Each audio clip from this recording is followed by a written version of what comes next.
भक्तों, बालाजी शरणम चैनल में आप सबका अभिनंदन करती हूँ। आज सत्संग के साथ साथ आप सबसे ज़रूरी बातें भी शेयर करूँगी, जो कि मेरे श्री बालाजी महाराज की इच्छा होगी। मेरे पास ना इच्छा है, ना शक्ति है, ना बुद्धि है। उन्हीं की इच्छा होती है, उन्हीं की शक्ति होती है भक्तों, उन्हीं की बुद्धि होती है। जय श्री राम। श्री राम जय राम, जय जय राम। श्री राम जय राम, जय जय राम। मेरे प्रभु श्री प्यारे हनुमान, तेरी कृपा में जीऊँ दिन रात। श्री राम जय राम, जय जय राम। श्री राम जय राम, जय जय राम। आइए भक्तों, आप सबसे बातें शेयर करती हूँ।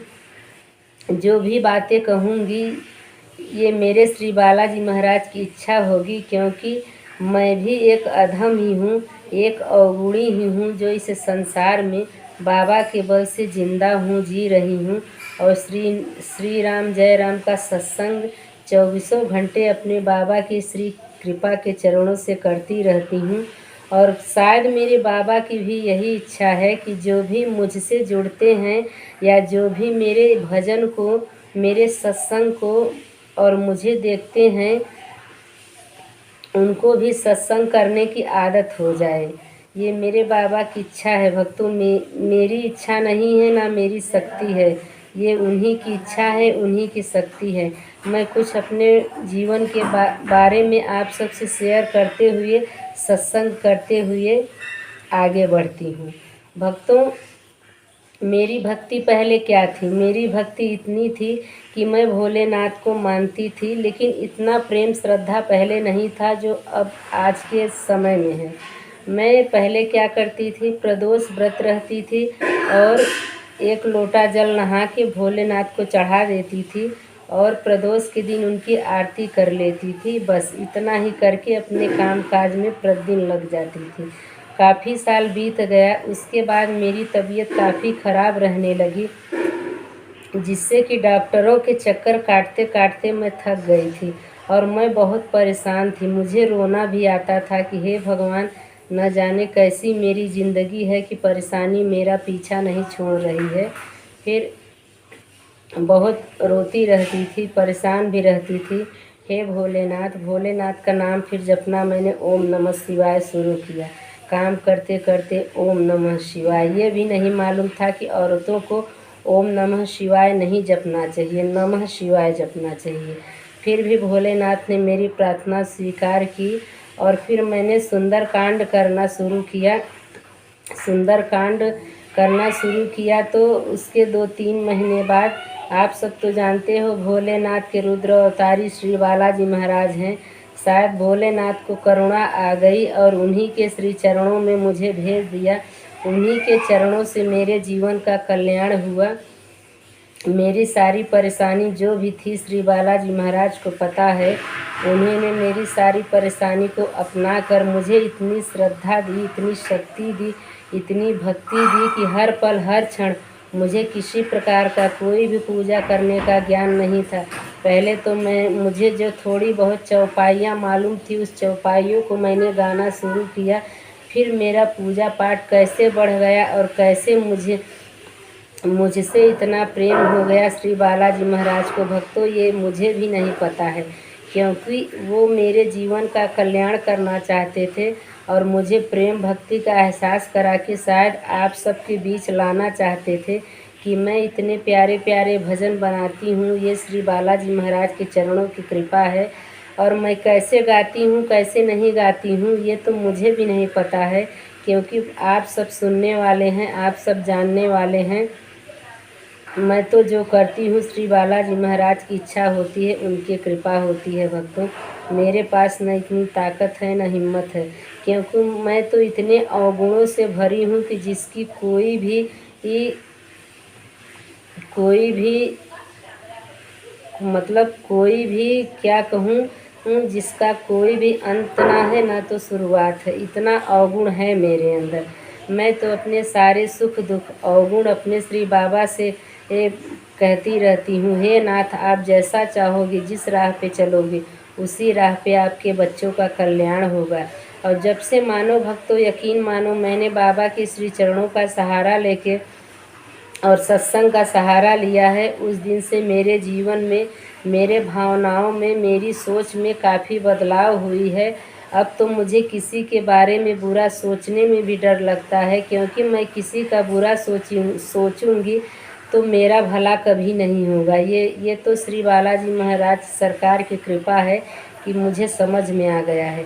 जितना ही हम छल कपट में, जितना ही दूसरों के चक्कर में परेशान रहेंगे, हमारे जीवन की परेशानी उतनी ही बढ़ती जाएगी। इसलिए भक्तों, दूसरों के चक्कर में पड़ना छोड़ के आप भगवान के चक्कर में पड़ जाइए, आपके भी जीवन का कल्याण हो जाएगा। क्योंकि मुझ जैसा अधम, मुझ जैसा गंदा इंसान, मुझ जैसा अवगुणी कोई नहीं होगा। जब मुझ पे बाबा कृपा कर सकते हैं, दया कर सकते हैं, प्रेम भक्ति दे सकते हैं, तो मैं ये भी जानती हूँ कि अगर आप सब भी जुड़ने की कृपा करेंगे तो आप सबको भी गले से लगा के आप सबको भी अपना बना लेंगे। एक बात और भक्तों, अगर शाम होने वाला है तो आप घर में झाड़ू कभी मत लगाइए। शाम हो जाए तो झाड़ू लगाना बंद कर दीजिए, क्योंकि हम लोग जो झाड़ू लगाते हैं वो कचरा श्री लक्ष्मी नारायण के थाली में जाता है, तो माँ लक्ष्मी क्रोधित होके हमारे जीवन को क्लेशों से भर देती हैं।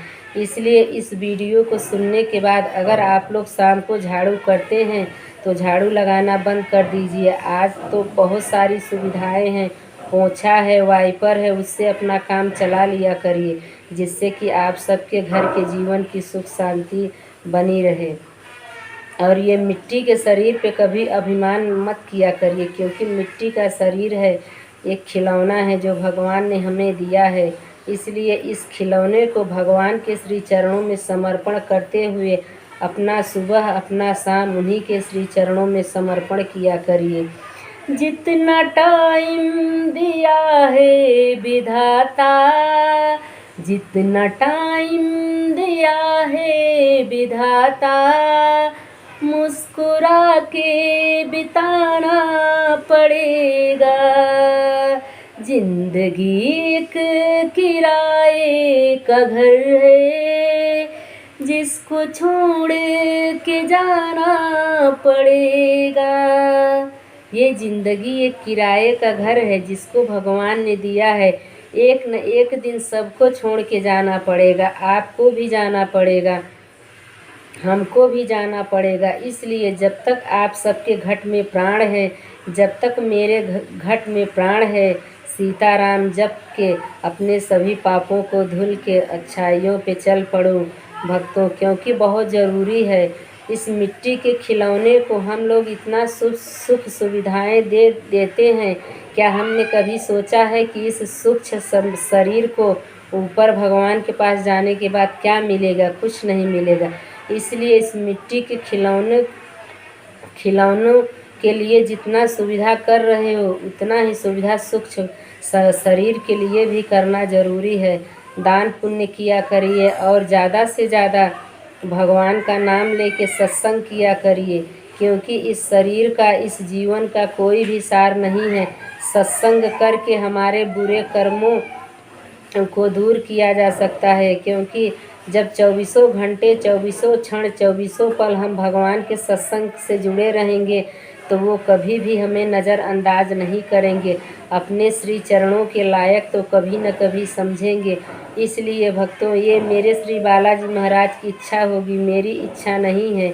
भगवान से यही मांगा करिए, उस गली में मेरा आना जाना हो, उस गली में मेरा आना जाना हो, जहाँ सत्संग का सारा खजाना हो, जहाँ सत्संग का सारा खजाना हो। अगर ऐसा आप मांगोगे तो आपके इस संसार में भी आपको धन की कमी नहीं होगी, और जब भगवान के संसार में जाएंगे तो वहाँ भी हमारे पुण्य की कमी नहीं होगी। इसलिए सत्संग का खजाना मांगा करिए, जहाँ भी रहो, जहाँ भी जैसे हाल में रहो।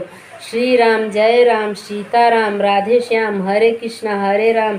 श्री लक्ष्मी नारायण के चरणों से जुड़े रहिए, तभी हम जैसे दीनों का, हम जैसे दुखियों का कल्याण होगा। नहीं तो हमारे जीवन का बचना असंभव है, और हमारा जीवन गलत कर्मों से भर जाएगा, फिर उसका अंत कभी नहीं होगा। इसलिए हमारा सुख दुख हमारे ही जीवन में, हमारे ही हथेलियों में, हमारे ही जुबान में बंद है। ज़्यादा से ज़्यादा धर्म सत्य से जुड़ जाइए और अवगुणों को दूर कर दीजिए, क्योंकि जितना ही सत्य बोलेंगे उतना ही हमारे जीवन से क्लेश कम होगा, और जितना असत्य पे चलेंगे तो उतना ही हमारे जीवन के क्लेश बढ़ते जाएंगे। भक्तों, धर्म सत्य पे चलना सीख जाइए, आपके भी जीवन का कल्याण हो जाएगा। क्योंकि धर्म सत्य से जुड़ोगे तो हर अवगुण से दूर अपने आप खींचते चले जाओगे। ऐसी प्रेम और भक्ति में शक्ति होती है भक्तों, क्योंकि इसको तो मैंने देखा है। मेरे श्री बालाजी महाराज कभी भी हमें अवगुणों पे नहीं चलने देते। अगर मैं झूठ बोलने की कोशिश भी करती हूँ तो घट से आते हुए मेरे होठों पे रुक जाते हैं, क्योंकि ये तो मैं अपने श्री बालाजी महाराज की कृपा ही मानती हूँ।